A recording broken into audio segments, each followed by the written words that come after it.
Hey, I'm Robert here with TechRaptor, and I'm here today with John from Tripwire. How you doing? I'm doing great. It's good to hear.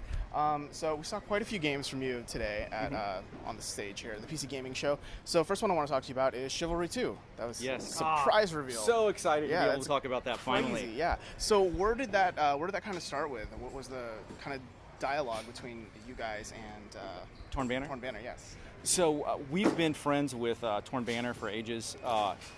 Back when they were working on their mod Age of Chivalry, they came to us and we're just talking. You know, I think maybe even I approached them because I was a fan of Age of Chivalry, right. And they said, hey, we're making a commercial version, and I spent a lot of time talking to them, mentoring them mostly on what not to do, because we had been a mod gone commercial and we had made a lot of mistakes, right. So we were able to help them not make the same mistakes.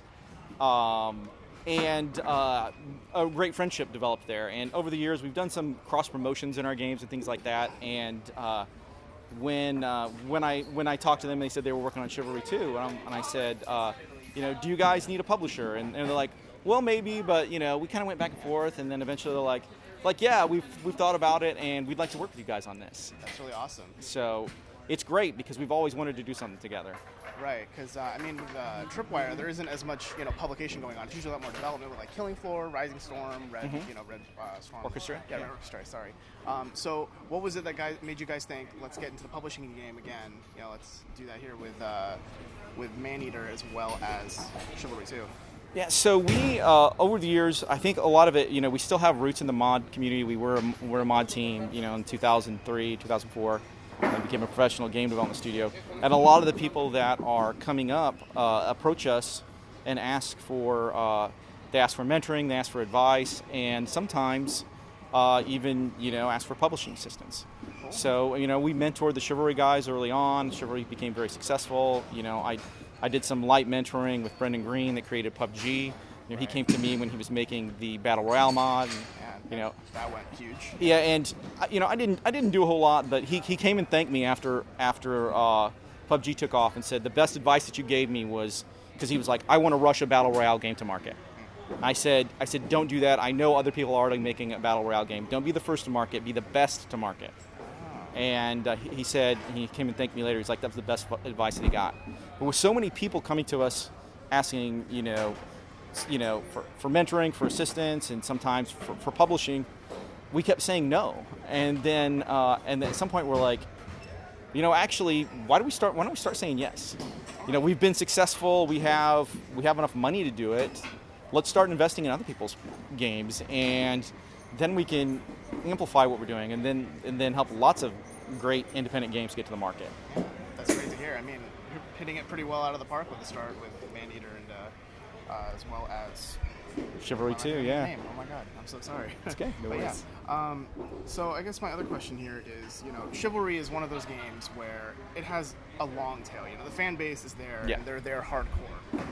So I guess what kind of things are you doing in Chivalry 2, or I guess what kind of things are Torn Banner doing in Chivalry 2 that you know about maybe that are still catering to the old fans, but still, making a sequel worth making?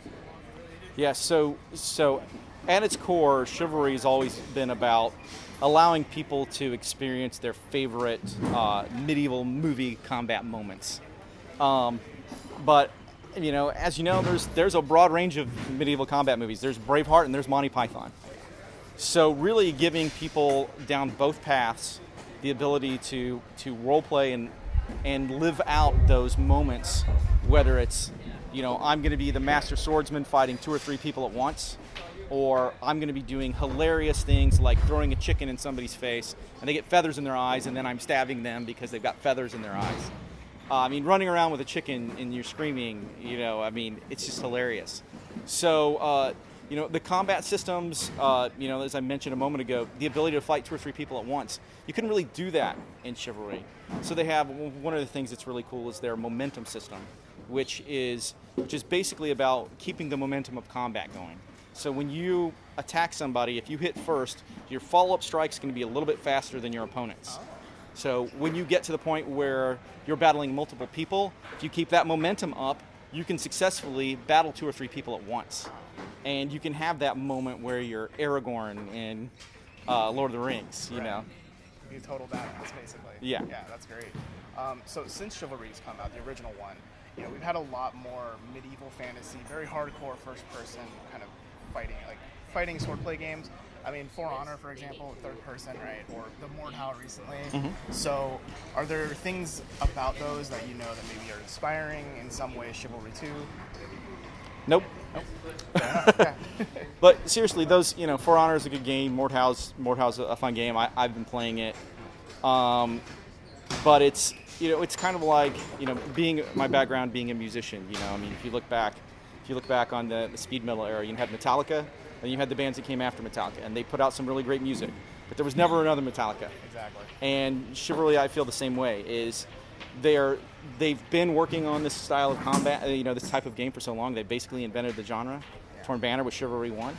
And so they've had all this lead time to get better.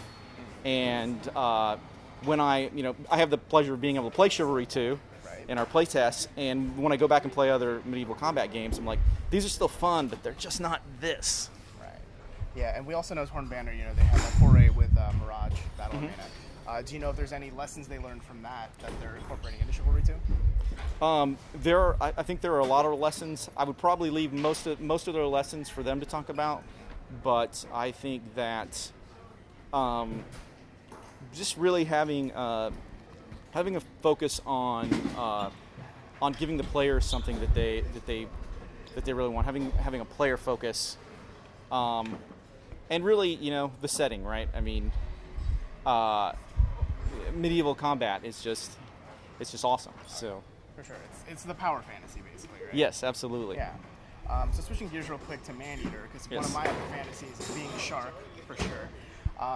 What was it that inspired you to think, let's publish that game? Like, was there something about it that really hit you guys? So, yes. First off, we had worked with the development team, the people from Blindside, before. Blindside was led by Alex Quick, who was the original mod developer of Killing Floor. So, and we had purchased the Killing Floor IP from him back then. We'd worked with him on a couple of games over the years. Justin Dagg was the lead level designer. We'd worked with him on Rising Storm. So we knew them and knew they were really good at what they did. And when they came to us and said, hey, we're making this open world action RPG where you play as a shark, it's like, that sounds awesome. And but everybody has ideas and nobody thinks theirs stinks. So when we actually played it, we were like, yes, this is as awesome as you think it would be. Very nice. Being able to, mentioning power fantasy, being this powerful shark that is, hunting and eating and restoring, as we say, restoring balance to the ecosystem by getting those pesky humans out of the water. We were hooked right away, and then as we worked with the developers more. With Maneater, if you aren't aware, we actually, like with Killing Floor, we ended up buying the IP, and the Blindside team, less than 10 people, I think, and we've got a studio of 85 people. We were able to throw our whole team on there, working with the original developers, Blindside, to make Maneater something even more incredible. That's really great. I mean, hopefully it is. I can't wait to get my hands on it personally. See, what was the genesis with Scaly Pete? What was kind of his role in this as the villain? So Scaly Pete has he's always been around in the concepts of the game. Originally we envisioned him kind of like the Quint character from Jaws. The crusty old fisherman. But he really developed into something much more than that. A very, very interesting backstory. There's this mythos in our game about the mega shark, and he has a long history with that. I can't say a whole lot more than that, but and he, the player shark, most humans are just chum to him, or I'm sorry, chum to her, and so we needed an enemy that would match the power of the shark as it got more powerful. And Pete's dead. I mean, you'll see in some of the images that are coming out this week, we show the shark and it's disfigured on one side of its face, and Pete did that to the shark when the shark was a baby. Oh. So the shark really wants to get revenge. Yeah, a little bit of vengeance going on. Yeah, so it really is a tale of vengeance, for better or worse. Hey, I mean, that's what I like to hear, I guess. Well, hey, we at TechRaptor, and I think everyone around the world, are looking very much forward to Maneater and Chivalry 2. Thank you so much for your time, John. Thank you. Appreciate it, yeah. Really appreciate it. Cool, thank you. Thanks a lot. Thank you.